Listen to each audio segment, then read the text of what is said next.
Dans les profondeurs de l'espace, où d'innombrables étoiles scintillent, se cachent des énigmes capables de bouleverser notre compréhension de l'univers et du rôle de l'humanité en son sein. Il ne sera pas question de découvertes ordinaires, ni de nouvelles espèces animales ou de vestiges d'anciennes civilisations, mais d'une hypothèse bien plus audacieuse. Une grandiose guerre interstellaire dont les traces, dit-on, ont été découvertes dans notre système solaire. Si ces preuves se confirment, toutes nos connaissances sur l'histoire de l'humanité et du cosmos devront être révisées. Le début de cette histoire se perd dans l'abîme du temps, à une époque où la science commençait tout juste à faire ses premiers pas hésitants dans l'exploration de l'espace. En ces années, lorsque l'homme, levant les yeux vers le ciel nocturne, ne voyait qu'une beauté silencieuse, ignorant même les mystères cachés dans cette majestueuse panorama. Au commencement, tout a débuté avec des questions simples, en apparence. Que cache la Lune? Y a-t-il de la vie sur Mars? Ces questions ont poussé l'humanité vers l'avant, vers de nouvelles découvertes et des horizons inconnus. Les premiers pas de l'homme dans l'espace, marqués par le triomphe, ont simultanément apporté avec eux d'étranges anomalies. Les clichés pris lors des missions lunaires semèrent pour la première fois de timides doutes. D'étranges structures semblaient impossibles à attribuer à une origine naturelle. Des formes géométriques, des objets symétriques rappelant les vestiges de constructions détruites, forçaient à la réflexion. Dans la vallée de Schröter, on découvrit des formations ressemblant à d'immenses tubes, s'étendant sur plusieurs kilomètres. Des objets mystérieux et non naturels furent observés dans les cratères, comme abandonnés par la main d'un bâtisseur inconnu. Au début, ces découvertes furent rapidement expliquées par des jeux d'ombre et de lumière, par les caprices du relief ou par l'imagination débordante. Tous ces rapports concernant d'étranges artefacts atteignaient rarement le grand public et, lorsqu'ils filtraient dans les médias, ils étaient présentés comme des débris spatiaux ou des formations naturelles, nées de processus naturels inconnus. Mais à chaque nouvelle expédition, à chaque nouveau cliché, les questions devenaient de plus en plus pressantes. Des scientifiques, dont les travaux n'étaient pas liés à la politique ou à l'idéologie, commencèrent à émettre des hypothèses audacieuses. Ils évoquèrent la possibilité de l'existence, sur la Lune, puis sur Mars, de traces d'activité d'êtres intelligents, peut-être même d'anciennes civilisations ayant existé il y a des milliers, voire des millions d'années. L'un des premiers à oser s'exprimer ouvertement sur ce sujet fut le scientifique russe Alexandre Kazantsev, candidat aux sciences techniques. Dans les années 1960, il osait publier ses idées audacieuses selon lesquelles la Lune pourrait receler de grands mystères et des traces d'une civilisation extraterrestre. Dans ses travaux scientifiques, il analysait minutieusement les données recueillies, pointant des phénomènes inexplicables, des objets inhabituels et de mystérieuses constructions, qui, selon lui, témoignaient d'une origine artificielle. Ces théories suscitèrent un large écho tant dans les milieux scientifiques qu'au-delà. Kazantsev, bien sûr, n'était pas seul dans ces audacieuses hypothèses. D'autres chercheurs, comme l'astronome soviétique Mikhail Vassin et l'ingénieur Alexandre Sherbakov, avançaient également leurs propres hypothèses, supposant que la Lune était un objet artificiel créé par une civilisation antique. Ils s'appuyaient sur des données relatives à la densité de la Lune, à son relief étonnant et à d'autres anomalies, ce qui semblait très étrange. Avec le développement des technologies spatiales, l'intérêt pour Mars ne fit qu'augmenter, attirant l'homme vers de nouvelles découvertes et de nouveaux mystères. La planète rouge avait toujours attiré les regards, promettant des énigmes extraordinaires.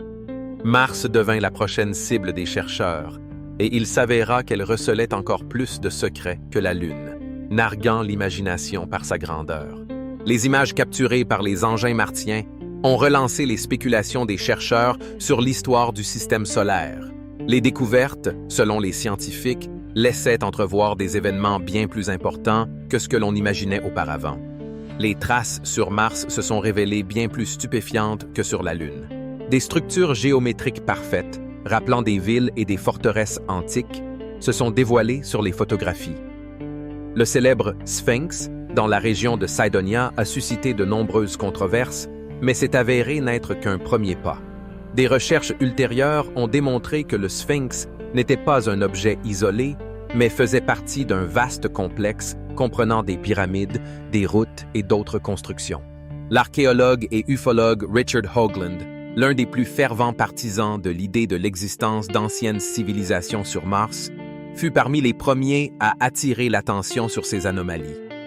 Son travail, basé sur l'analyse des données fournies par les sondes martiennes, indiquait la présence sur la planète rouge de structures artificielles, potentiellement créées par une civilisation très avancée. Hoagland, avec ses collègues, analysa une multitude d'images, découvrant de plus en plus de signes d'origine artificielle. Il affirmait que ces structures étaient disposées selon des lois mathématiques, présentaient des caractéristiques architecturales complexes et, peut-être, étaient orientées vers des points astronomiques spécifiques. Ces œuvres suscitaient l'admiration autant qu'elles provoquaient de vives critiques. Mais une chose était indéniable. Elles attiraient l'attention sur ce problème. Pourtant, une nouvelle encore plus choquante arriva. La découverte sur Mars de traces de destruction globale. Des cratères apparus après d'effroyables explosions, d'énormes entonnoirs s'étendant sur des dizaines de kilomètres comme des cicatrices sur le corps de la planète. Les chercheurs parlaient de plus en plus de traces d'une catastrophe planétaire, d'une guerre où peut-être toute une civilisation avait péri. Cette hypothèse rencontra une farouche résistance dans les milieux scientifiques. Nombre de savants accueillirent de telles suppositions avec un scepticisme avéré, les qualifiant de non scientifiques et fondés uniquement sur des conjectures. Mais plus les données affluaient, plus il devenait difficile d'ignorer l'évidence. De nouvelles informations, obtenues grâce aux appareils martiens, indiquèrent que les objets découverts n'étaient pas des formations naturelles fortuites, mais faisaient partie d'un ensemble unique, obéissant à une logique et une structure définies. Et alors émergea l'hypothèse la plus audacieuse. La guerre dont il était question n'était pas un simple conflit local, mais une guerre interstellaire d'envergure qui s'était déroulée dans notre système solaire. La Terre, selon cette théorie, était soit une colonie, soit l'arène de cette affreuse guerre. Les débris de vaisseaux et d'armes, selon la légende, reposent encore en orbite autour de la Terre, ainsi que sur la surface de la Lune et de Mars. Cette audacieuse théorie soulève le voile du mystère, suscitant une multitude de questions nécessitant une étude des plus attentives. Si cela est vrai, quelles civilisations se sont affrontées dans une bataille mortelle? Quelles technologies inconnues ont-elles employées? Pourquoi notre système solaire est-il devenu l'arène de leur combat? Et, peut-être la question la plus cruciale, qu'est-ce que tout cela signifie pour nous, simples terriens? La confirmation de cette hypothèse, si elle devait être un jour trouvée, marquerait le début d'une refonte radicale de l'histoire de notre planète et de l'humanité entière. Cela signifierait que nous ne sommes pas seuls dans l'immensité de l'univers, et que notre monde n'est peut-être qu'une infime parcelle d'une histoire bien plus grandiose et dramatique. Dans ce contexte, des artefacts récemment découverts prennent une toute autre dimension.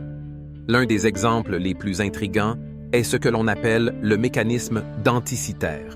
Cet artefact grec antique, découvert en 1901 sur une épave au large de l'île grecque d'Anticythère, était un calculateur mécanique complexe, conçu pour prédire les mouvements des corps célestes. De nombreux scientifiques s'accordent à dire qu'il s'agit du mécanisme le plus complexe jamais créé par l'homme avant l'ère des ordinateurs modernes. L'analyse de cet incroyable appareil a révélé qu'il était utilisé pour prédire les éclipses, déterminer la position du Soleil, de la Lune et des planètes, et pour afficher les cycles des Jeux grecs antiques, tels que les Jeux olympiques. La complexité et la perfection du mécanisme d'Anticythère ont suscité l'admiration et l'étonnement de nombreux chercheurs. Certains d'entre eux ont même émis des théories audacieuses. Ils ont affirmé que cet artefact pourrait être le résultat de l'application de technologies de pointe, dépassant largement les idées communément admises sur la civilisation grecque antique. En particulier, on a émis l'hypothèse que le mécanisme avait été créé en utilisant des connaissances issues d'autres civilisations, peut-être même extraterrestres. Cette idée a gagné du soutien parmi certains scientifiques et enthousiastes, convaincus que le mécanisme denticitaire est une preuve substantielle de l'existence de technologies plus avancées dans le passé lointain. Cependant, la plupart des scientifiques s'en tiennent toujours à un point de vue plus traditionnel, suggérant que le mécanisme a été créé par des scientifiques et des ingénieurs grecs antiques talentueux, possédant suffisamment de connaissances et de compétences pour le créer. Un autre artefact intéressant autour duquel les débats ne s'éteignent pas est Stonehenge. Ce monument antique, situé en Grande-Bretagne, est un ensemble de structures en pierre érigées entre 3000 et 1600 ans avant notre ère. Sa véritable fonction et le but de sa construction restent encore une énigme, stimulant l'imagination des chercheurs et des passionnés d'antiquité. Diverses théories tentent d'expliquer l'objectif de Stonehenge. Certains y voient un centre religieux, d'autres un observatoire astronomique, d'autres encore un lieu de rituel mystérieux. Et certains suggèrent même que c'était une plateforme d'atterrissage pour des objets volants non identifiés. Les scientifiques ne parviennent toujours pas à un consensus sur la technologie de construction de ce monument, ni sur la façon dont Stonehenge a été érigé. Les blocs de pierre, dont le poids atteint des dizaines de tonnes, ont été transportés d'une distance de plusieurs dizaines de kilomètres. Inévitablement, la question se pose. Comment les anciens ont-ils pu soulever et déplacer ces pierres colossales sans avoir à leur disposition les technologies modernes? Cette énigme engendre de nombreuses hypothèses, y compris celle qui lie Stonehenge à l'activité de civilisation extraterrestre. De nombreux chercheurs se penchent sur l'orientation astronomique de Stonehenge, soulignant qu'il a été érigé en tenant compte des mouvements du Soleil et de la Lune. Cela suggère des connaissances approfondies en astronomie, dont disposaient les anciens bâtisseurs. Différents scientifiques avancent des théories très variées, mais ils s'accordent tous sur un point. Stonehenge est une grande énigme qui continue de fasciner les esprits des chercheurs. À la lumière de l'hypothèse d'une guerre interstellaire, ces artefacts prennent une toute autre dimension. Peut-être sont-ils les vestiges de civilisations anciennes, autrefois engagées dans cet incroyable conflit. Peut-être témoignent-ils de technologies qui surpassaient de loin leur époque. Mais comment expliquer ces données qui refusent obstinément de s'intégrer au cadre scientifique communément admis? Pourquoi les informations concernant d'étranges découvertes sur la Lune et Mars sont-elles souvent reléguées à la catégorie des débris spatiaux ou qualifiées de formations naturelles? La réponse réside peut-être dans la prise de conscience de notre propre vulnérabilité et dans le désir de protéger l'humanité d'une vérité choquante. Imaginez un peu, l'humanité apprend l'existence de civilisations hautement développées, capables de guerres interstellaires. Cela pourrait engendrer la panique, susciter la peur de l'inconnu et inciter à chercher la protection par tous les moyens. Cela serait source de bouleversements politiques et sociaux. Peut-être est-ce pour cette raison que les gouvernements et les organisations scientifiques préfèrent taire la vérité, préparant progressivement le public à d'éventuelles découvertes. Dans ce contexte, l'hypothèse d'une guerre interstellaire acquiert une importance non seulement scientifique, mais aussi politique. Elle remet en question la souveraineté de la Terre, met en doute notre sécurité. Elle appelle à une refonte de toute notre histoire, de toute la philosophie que nous professons. Et bien que les doutes et les craintes persistent, les recherches continuent inlassablement. Des scientifiques et des chercheurs du monde entier, analysant scrupuleusement les données obtenues des engins spatiaux, étudient d'anciens artefacts, comme s'ils cherchaient des clés pour percer un mystère. Ils recherchent sans relâche de nouvelles preuves, travaillent à la création de nouvelles technologies, espérant révéler les secrets du passé et connaître la vérité sur notre place dans l'univers infini. Que nous réserve l'avenir? Les secrets de la Lune et de Mars, qui gardent les énigmes de milliers d'années, seront-ils révélés? Trouverons-nous de nouvelles preuves des guerres interstellaires dont les légendes parlent? Ou resterons-nous à jamais dans l'ignorance, errant dans l'obscurité de l'inconnu? Les réponses à ces questions ne sont pas encore données, mais une chose est certaine, l'histoire de l'humanité est loin d'être terminée, et de nombreuses découvertes et énigmes nous attendent encore. Et il est fort probable que les découvertes les plus stupéfiantes soient encore à venir. Peut-être qu'avec le temps, nous en saurons plus que ce que nous sommes capables d'imaginer aujourd'hui. Peut-être prendrons-nous conscience que notre système solaire n'est pas simplement un lieu où existe notre planète, mais la scène d'événements grandioses dont nous pourrions déjà être les témoins. Il est fort probable que nous rencontrions ceux qui ont laissé leurs traces sur la Lune et sur Mars, la planète rouge, il y a très longtemps. Et alors, notre conception de nous-mêmes et de la place que nous occupons dans l'univers changera radicalement, à jamais. Peut-être découvrirons-nous les secrets qui nous ont été cachés pendant des milliers d'années et prendrons-nous conscience que nous avons toujours fait partie de quelque chose de plus grand que ce que nous pouvions supposer.